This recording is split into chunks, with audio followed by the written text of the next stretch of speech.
Galerinha, nosso assunto da aula de hoje, então, vai ser muito simples, só que ele é essencial para a gente começar a entender o nosso querido e amado Brasil, tá? Quando a gente começa a falar sobre o Brasil, a gente vai começar a entender um pouquinho sobre a chegada dos primeiros seres aqui na América. Segundo uma teoria chamada Teoria do Estreito de Bering, eles vão começar a informar, conforme a gente viu na animação aí do lado, a gente começa a perceber que algumas pessoas saíram da região da África e foram atravessando toda a região do chamada Eurásia. Ao atravessarem uma pontinha que fica ali abaixo do Oceano Glacial Ártico, chamado Estreito de Bering, eles atravessaram essa localização, chegaram na América do Norte e vieram para a região aqui da América. Tá? Quando eles chegaram aqui na região da América, o que a gente começou a entender? Que eles começaram a se desenvolverem, começaram a viver e começaram a ter uma vida um pouco diferente, tá? E dessa ideia de ter uma vida um pouco diferente, do lado direito de vocês aí, existe uma imagem, que é a Luzia. A Luzia foi o primeiro hominídeo encontrado no Brasil, tudo bem? Professor, mas espera aí, não foi o primeiro do mundo. Não, não foi o primeiro do mundo. O primeiro do mundo foi a Lucy, na região da África. Alguns pesquisadores britânicos encontraram uma alçada humana, identificaram essa alçada humana, viram que era do sexo feminino e deram o nome dela de Lucy, em homenagem a uma música dos Beatles, Lucy in the Sky with Diamonds. Ok? Bom, alguns anos depois, lá nos anos de mais ou menos 1960, no Brasil, então encontraram a Luzia, na região de Lagoa Santa. E eles então fizeram desse molde aí do lado, e esse molde que vocês estão observando é um hominídeo, um negroide. Essa é a expressão que a ciência usa, representando que é a chegada dos seres humanos aqui. Tá? No Brasil, nós temos uma situação interessante lá no Piauí, onde nós temos uma pesquisadora, uma arqueóloga chamada Niede Guidon, onde ela começa a rebater a teoria do Estreito de Bering, dizendo que a teoria ela é fraca, porque ela encontrou vestígios da presença do homem há mais de 12 mil anos. A teoria do Estreito de Bering relata que há mais ou menos 12 mil anos o homem atravessou da Eurásia para a América. E ela começa a tentar comprovar que existe uma ideia um pouco maior, que seria de mais ou menos 24 mil anos a existência de vida aqui na Terra, aqui na região da América do Sul. Beleza? Bom, chegamos no Brasil. E aí, quando chega no Brasil, a gente começa a associar, primeiramente, uma coisa. Qual? Primeira delas. Falamos sobre Cabral, falamos sobre o Tratado de Tordesilhas e as pessoas chegaram a essa terra maravilhosa chamada Brasil. E dessa coisa maravilhosa chamada Brasil, nós começamos a falar um pouquinho sobre quem eram os povos que moravam aqui. A gente vai falar numa outra aula sobre os povos que habitavam a América Central. Vamos falar um pouquinho sobre os povos que moravam na América Espanhola. E vamos falar um pouquinho sobre os povos que moravam na América Inglesa. Mas isso é numa outra aula, tá? Na aula de hoje, nós vamos falar um pouquinho sobre esses grupos que eram dois troncos linguísticos principais. O primeiro deles era o grupo Tupi e o segundo, o grupo Macro-G. Nesse mapa que eu mostrei para vocês aqui do lado, vocês conseguem observar que a galera que morava na região de predomínio Macro-G ficava mais próximo do Oceano Atlântico, enquanto que a galera do predomínio Tupi era mais interiorana. Dessas diferenças, a gente começa a lembrar uma situação muito simples. Primeira delas, que o grupo Tupi eram grupos que possuíam uma característica muito interessante. Eles imaginavam que existia uma vida após a morte. Eles gostavam de enterrar os seus mortos com seus pertences. E ao enterrarem os seus mortos com seus pertences, eles imaginavam que esses pertences ajudariam eles a chegarem num outro local, ou seja, num paraíso. Ao mesmo tempo, a maioria das tribos que praticavam o ritual da antropofagia, o canibalismo, eram da tribo de origem Tupi. Ok? Junto com a ideia do Macro-G, a gente começa a pensar numa outra ideia, que era qual? A Macro-G também achavam que existia uma vida, uma salvação. Só que eles achavam que existia uma terra sem mal. Como assim, uma terra sem mal? Eles imaginavam que, de tempos em tempos, por serem seminômades, eles se alternavam tentando encontrar um lugar. E ao tentar encontrar um lugar, eles então tentavam encontrar esse paraíso na terra. Não precisava esperar morrer. Eles achavam que essa terra sem mal seria um local aqui. E junto com esses diversos troncos linguísticos que a gente está vendo aí, o que a gente começa a perceber? Que eles vão dar origem a diversas tribos, conforme eu coloquei nesse mapinha do lado para vocês, tá? Se vocês olharem no mapinha lá no nosso estado do Paraná, a gente vai ver que nós temos bastante tribos de origem caingangue, de predomínio tupi. E aí fica já a dica para a galera que vai fazer a UEM assim que voltarem o novo calendário dos vestibulares, tá? Por quê? Porque a tribo de origem tupi é predominante, mas a gente pode perceber também que tem uma pontinha ali do lado, que também nós temos um pouquinho de macro-G desses dois grupos ali, tá ok? Então fica a dica, como é uma forma a gente brinca na sala, hashtag do Rodolfo, tá? Lembrando que os caingangues nós temos no Paraná tribos de origem tronco-linguísticos tupi e macro-G, tá? Detalhe, quando a gente começa a falar sobre esses dois grupos, a gente tem que lembrar mais uma situação. Ao contrário de algumas civilizações aqui da América, os nossos amigos, eles não possuíam dialeto. Como assim? O dialeto ele funciona da seguinte forma. Eles apenas tinham uma tradição oral. Somente isso. E dessa tradição oral, o que você passa a ter? Quem vai registrar? Como é que você vai saber? Era passado de pai para filho. Só que aí, nós vamos começar a falar, só abrindo um parênteses, de um grupo de pessoas chamados jesuítas que vão vir para cá. Lembra da nossa aula sobre reforma religiosa? Lembra que nós comentamos e falamos sobre a Companhia de Jesus? Então, nesse momento, quando a gente fala sobre isso, o que acontece? Esses jesuítas chegam até a América e aí você começa a perceber que nós temos pessoas que vão estar interessadas em compreender o dialeto indígena. E aí você tem os jesuítas que fazem isso, tá? Nesse momento, esse dialeto, ele passa a ser traduzido, esse dialeto, ele passa a ser organizado através desses jesuítas que vão escrever e vão criar um alfabeto misturando o português com a linguagem tupi e macro-G, chamado de vocabulário Nhengatu, ok? E foram jesuítas que acabaram fazendo isso. Lembra de um certo jesuíta chamado Padre Antônio Vieira? Lembra que o Padre Antônio Vieira ensinava através dos seus sermões? Então, foi através disso que o nosso querido e amado companheiro aqui, o jesuíta, acabou criando esse vocabulário, o Nhengatu. E isso então nós temos assimilados hoje ao nosso dia a dia uma quantidade enorme de vocábulos de origem indígena que nós aprendemos a partir daqui, ok? Só que nessa ideia de você pegar os jesuítas e transformar eles em criar um alfabeto indígena, o que aconteceu? A gente começa a verificar a ideia de termos um preconceito. Qual? O europeu é visto como sendo superior ao nosso querido indígena. E aí você começa a ter em toda a região da América Central e América do Sul um sentimento chamado de eurocentrismo. O que seria isso? Eu, europeu, sou muito melhor do que você. Eu, europeu, sou muito mais evoluído do que você. E nessa ideia de ser evoluído, uma aguinha, esse e outros vídeos vão estar aqui no Histórias do Carlão, tá ok? Lá no YouTube. E essa ideia, o que promoveu? Os europeus resolveram impor a esses grupos indígenas a sua cultura, ao seu idioma, aos seus hábitos. E, claro, os jesuítas vieram para reforçar isso através das missões e das reduções jesuíticas. Ok? Tudo bem? Então, esse sentimento de eurocentrismo, outra hashtag do Rodolfo, esse eurocentrismo traz essa ideia de que os nossos grupos indígenas, eles não sabem o que querem, eles não conseguem mostrar o que eles querem. E aí eles são obrigados a viverem conforme a ideia do europeu. Tudo bem? Ok? Galera, tudo certo até aqui? Tá dando para ouvir? Tá muito rápido? Manda lá no chat só para eu dar uma olhadinha com vocês. Ok? Valeu, Luiz Felipe. Obrigado pela resposta. Tá? Bom, continuando lá. Com esse raciocínio, com essa ideia, o que a gente começa a falar a partir de agora? Bom, chegaram os portugueses aqui.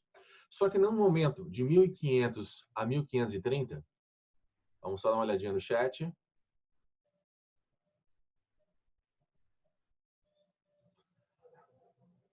É isso aí, galera. Se vocês conseguirem mutar o microfone de vocês, o áudio fica melhor para vocês ouvirem, tá? Para mim aqui tá tranquilo. Valeu, galera. Obrigado pelo apoio. Vamos ver se a gente marca outras para a gente fazer. Voltando para cá, então. O Brasil pré-colonial de 1500 a 1530 é um período chamado de pré-colonial. Professor, por que pré? Porque os portugueses, quando chegam aqui, eles começam a olhar para nós, olham para a gente. Vocês estão observando esse mapinha aí no fundo, tá? Esse mapinha aqui é um primeiro registro que nós vamos ter nos nossos grupos. Que a gente já vai falar sobre isso com vocês, tá? Primeira coisa que a gente fala sobre o Brasil pré-colonial é sobre a ideia do descobrimento. Como assim descobrimento, professor? Pois é, eu coloquei um ponto de interrogação ali, porque para os portugueses, eles imaginam que eles descobriram o Brasil. No entanto, começamos a perceber que o Brasil ele foi oficializado em 1500. Temos vários relatos de pessoas como Cabeça de Vaca, que chegou aqui no Brasil, que relatou isso em 1498. Nós temos a presença de espanhóis aqui no Brasil. Por quê? Lembra do nosso amigo Cristóvão Colombo, que chegou aqui em 1492 na América? Lembra do Américo Vespúcio, que registrou e disse que isso aqui não era as Índias, mas um novo continente? Lembra do Mundos Novos? Pois é. Dessa forma, o Brasil precisou ser oficializado por causa da presença constante de pessoas. Como assim, professor? Presença constante de pessoas, espanhóis. Os espanhóis, eles chegam até aqui, tá ok? Dá uma pausinha aí. Prof, o alfabeto que você citou é entre as duas tribos indígenas, certo? Exatamente, Isadora. É entre as duas tribos indígenas, tá? Principalmente a Tupi, ok? O Macro-G, nem tanto, mas mais com o Tupi. Tudo bem? Nessa chegada das pessoas aqui, dessa oficialização, Portugal achou que ia encontrar lucro. No entanto, quando eles chegam aqui, o Pero Vaz de Caminha, ao relatar ao rei de Portugal, ele mostra para a galera que eles não vão encontrar ouro. Relatam que existiam mata, índio, mata. Índio, mata. Cuidado, eles não chamam de índio, eles chamam de gentil. O gentil é uma expressão utilizada pelos portugueses que representam pessoas puras, pessoas inocentes, tá? Então eles relatam que existiam esses grupos, mas em nenhum momento na Carta de Caminha relata sobre a descoberta de ouro. Professor, mas por que o ouro é tão importante? Aí a gente lembra novamente a ideia do mercantilismo que nós estávamos falando numa outra aula a esse respeito, quando falamos sobre a formação das monarquias nacionais. Que o interessante era você encontrar metal precioso, tá ok?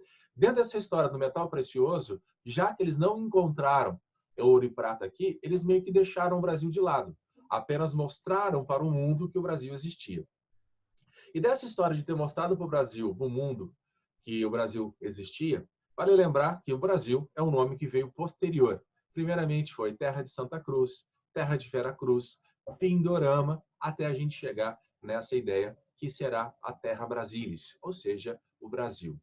Desse descaso, ou seja, a falta de interesse de Portugal, o que a gente começou a perceber? Portugal, mediante a autorização e mediante o pagamento de uma porcentagem chamada de dízimo, pessoas podiam vir para cá, poderiam ocupar essas terras, e ao ocuparem essas terras, eles poderiam aqui desenvolver qualquer tipo de atividade, mediante um pagamento de 10% do rendimento para Portugal. E esse pagamento desse valor todo acabou vindo para cá, desenvolvendo, conforme a nossa charge ali, a extração principalmente do pau-brasil, tá ok? O ouro quase não é achado, o pau-brasil estava lá presente. Junto com essa ideia, eles vão explorar, através do escambo, os grupos indígenas, conforme a gente pode observar na charge que vocês estão vendo aí. O que acontece? O índio, ele passa a ser explorado, o índio passa a trocar produtos inúteis para ele, na nossa visão atual, mas naquele momento era uma coisa que chamava a atenção para todo mundo, e como resultado, verificamos o quê? Houve uma troca. Só que essa troca não durou muito tempo. Por quê? Era um monte de produtos que acabaram sendo trocados e eles se acostumaram com aquilo e não queriam mais. Professor, mas por que eles não queriam mais? Eles não eram capitalistas? Não. Essa ideia de ser capitalista era um pensamento eurocêntrico. Os nossos grupos indígenas valorizavam a natureza, os nossos grupos indígenas desmatavam apenas quando era preciso para construir uma nova tribo. Os nossos grupos indígenas faziam o maior ato de agressão que eles faziam com a natureza, principalmente os macro-G, era através da coivara, que era uma queima das plantações, o que sobrou da plantação que não foi colhido, e junto com isso, eles queimavam, limpavam o terreno para plantar novamente, tá? Mas, quando os nossos grupos indígenas se acostumaram a ter essas coisas, eles não queriam mais, então desejavam voltar à sua própria vida. No entanto, o pensamento capitalista e eurocêntrico falou, não, querido, você vai trabalhar. Não, mas eu sou na natureza, eu sou paz e amor, tranquilo. Não, você vai continuar trabalhando, mas eu não quero, vai virar escravo. Essa foi a postura tomada pelos portugueses, assim como também os espanhóis. Mas a gente vai falar num outro momento, tudo bem? Bom, sabendo que alguns grupos estão explorando madeira, explorando o pau-brasil, explorando as suas riquezas, o que nós vamos começar a compreender a partir de agora, então? Que o Brasil, ele também vai começar a ser visitado por outras pessoas, principalmente francesas.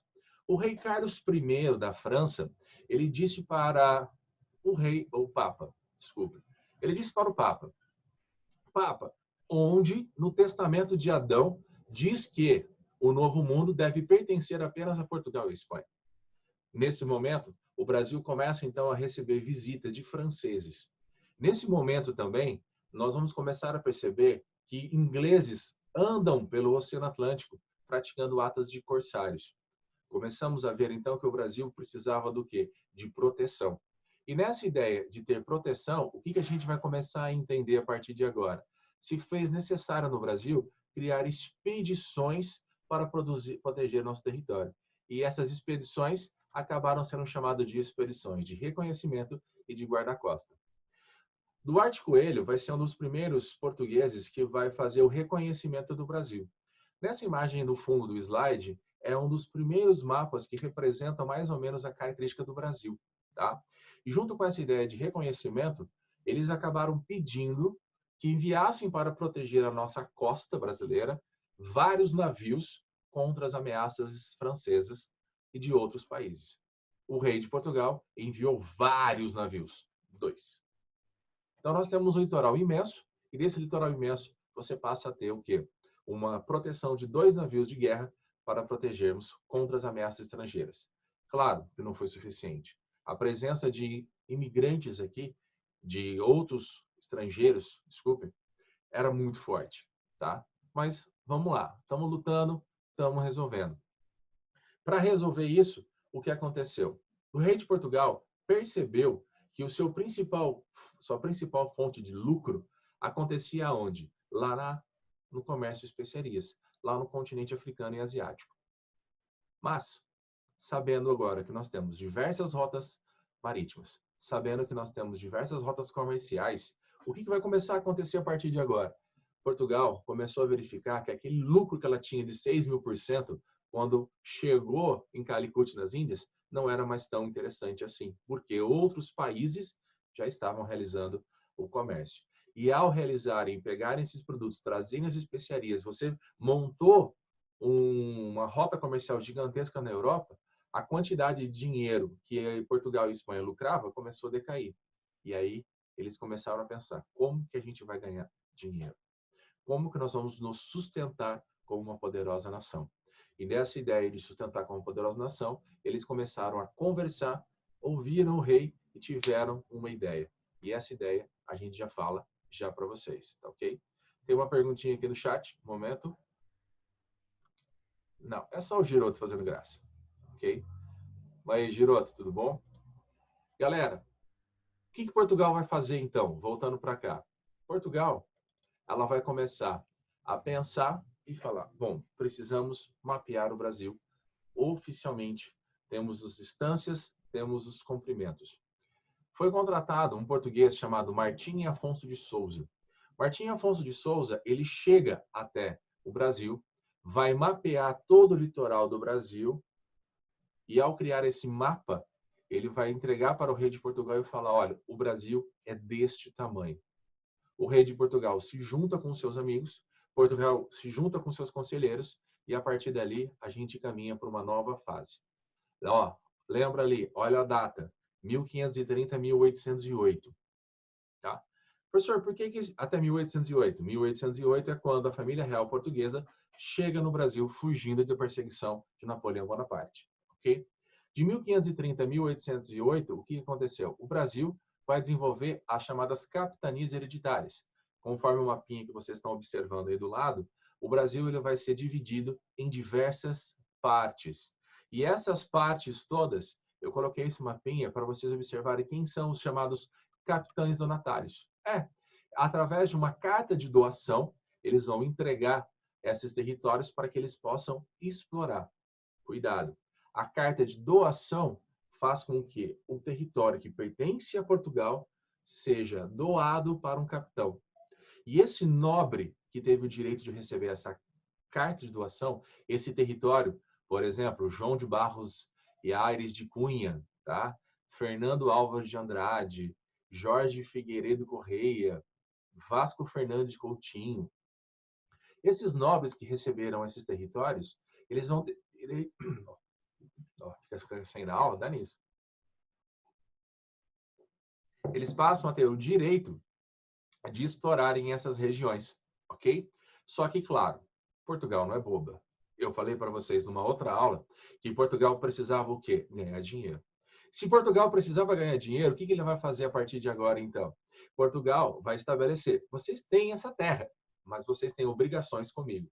E essas obrigações listadas se encontram nesse documento chamado de foral.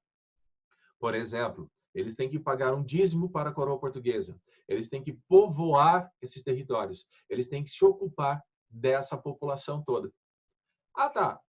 Portugal não faz nada. Não. Quem vai fazer são os capitães donatários.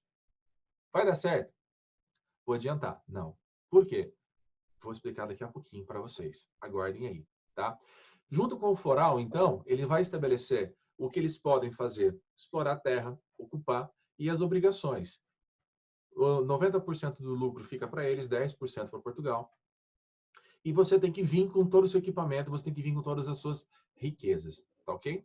Só que para a gente chegar nisso, vamos ver lá, parece que tem duas perguntinhas para a gente conversar, tá? Vamos lá. Prof, a Ana tinha perguntado do eurocentrismo. Tá. Ana, eurocentrismo é quando os europeus, já que eles estavam no centro de tudo, foram eles os primeiros a ocuparem esse território. O que aconteceu a partir dali? Eles, então, ao chegarem até a América e ao ocupar esses novos territórios, eles vão acabar impondo a sua cultura, o seu idioma, vão acabar impondo a sua maneira de se portar para os povos desses lugares. Por que isso? Porque eles começaram a perceber que esses povos estavam atrasados em relação aos europeus. E eles, se considerando superiores, por isso o eurocentrismo, euro, ou seja, o europeu no centro de tudo, ele vai querer impor isso aí. Tudo bem? Vamos lá. Prof, a crise colonial do período pré-colonial foi uma crise do mercantilismo? Também uma crise do mercantilismo, tá? Por quê? Já que as nações europeias estavam acumulando, estabelecendo já um valor de produtos, se faz necessário tentar arrumar uma outra forma de ganhar dinheiro. Então, você tem uma crise, sim, nesse mercantilismo. No caso específico da aula de hoje, essa é a crise no mercantilismo, no caso da região de Portugal. Tudo bem? Por que de Portugal? Porque nós vamos continuar falando disso num outro momento, que a Espanha vai encontrar uma mina cheia de prata na região de Potosí, aqui na América Espanhola. Tudo bem? Então, no Brasil, você passa a ter o quê? Você passa a ter essa crise do mercantilismo, sim, tentando encontrar uma outra maneira de você ganhar riquezas, tá? Só que, claro, os portugueses não são bobos. Por quê? Eles vão pedir para as pessoas virem para cá, eles vão acabar explorando, vão extrair o pau-brasil e vão trazer uma mercadoria interessante para ser produzida aqui, chamada cana-de-açúcar, tá ok? Mas a gente vai chegar na cana daqui a pouquinho. Para a galera que está chegando aqui no Brasil, o que você vai estabelecer? Uma característica básica do mercantilismo, conforme nós estamos falando, que é a ideia do colonialismo.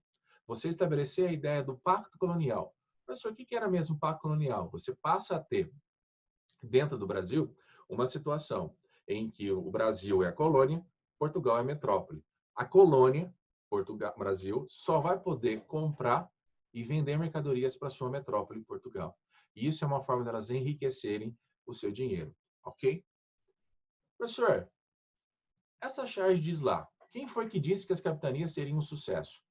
Nessa charge, o que você começa a entender? Não foi um sucesso. Por que não foi um sucesso? Desinteresse dos nobres que estavam sem dinheiro, ataques constantes de tribos indígenas. Ao mesmo tempo, você tem a falta de vontade longe da Europa e as próprias dificuldades do Brasil. Tá? O Brasil era um país de mata, alta umidade, quente, insetos desse tamanho, tá? Onde a galera não quis vir para cá. Somente os grandes aventureiros realmente quiseram. Então, as capitanias acabaram não dando muito certo. E por não darem muito certo, o que aconteceu a partir daqui? Portugal começou a perceber que ela precisava fazer uma nova organização. E essa nova organização vai ser chamada de governador-geral. O governador-geral será um português que vai vir para o Brasil com um objetivo muito simples, que era qual? Organizar a estrutura política, econômica e jurídica do Brasil. Só que, claro, o Brasil era grande, conforme a gente viu, várias capitanias. E dessa história, o que o governador-geral tinha? Auxiliares. Conforme nessa imagem eu coloquei para vocês ali, nós temos o ouvidor, o provedor e o capitão. O ouvidor será o cara que vai cobrar os impostos. O provedor é o cara que vai estabelecer quais são os impostos. E o capitão-mor é aquele que vai estabelecer qual será a justiça a ser cobrada a partir dali. Tudo bem? Junto com essa ideia do governador-geral, nós vamos falar rapidinho de três deles, os três principais. Tá? Tomé de Souza foi o primeiro. O que ele vai fazer? Ele vai trazer para o Brasil, o Tomé de Souza, ele vai trazer para o Brasil o primeiro bispado, ele vai trazer o primeiro bispado, ele vai trazer para o Brasil colonos, ele vai trazer para o Brasil gado e vai fazer com que o Brasil prospere. Okay? Sai o Tomé de Souza, vem Duarte da Costa. Duarte da Costa, ele vai trazer jesuítas. Duarte da Costa vai trazer mais animais, porque aqui no Brasil não tinha gado, não tinha galinha. Ok? E junto com essas ideias de ocupação, o que a gente começa a entender? A gente vai começar a verificar que o Duarte da Costa ele vai começar a enfrentar algumas invasões, como, por exemplo, a invasão de franceses, que vão estar ocupando a região do Nordeste. Só que o Duarte da Costa tem uma treta com o rei de Portugal, é retirado e vem para cá um cara chamado Mendes Sá. Ele e o seu sobrinho Estácio vêm para o Brasil, enfrentam as tribos indígenas contrárias a Portugal, enfrentam os franceses que manipularam essas tribos indígenas e, através da luta armada, acabaram mostrando para os grupos indígenas, através do tratado chamado Iperegogê, nome bonitinho, né? Iperegogê, fiquei ensaiando na frente do espelho para vocês, tá? Iperegogê, as tribos indígenas acabaram reconhecendo que os portugueses eram seus amigos e os franceses eram seus inimigos. Tudo bem? Como resultado de toda essa transmissão, o que aconteceu? O Brasil começou a ter uma nova cara. Tá? Claro lembrar que os governadores gerais também acabaram trazendo para o Brasil os primeiros degredados. E esses degredados acabaram saindo de Portugal e viram ocupar o Brasil. Por quê? Portugal não queria prisioneiro.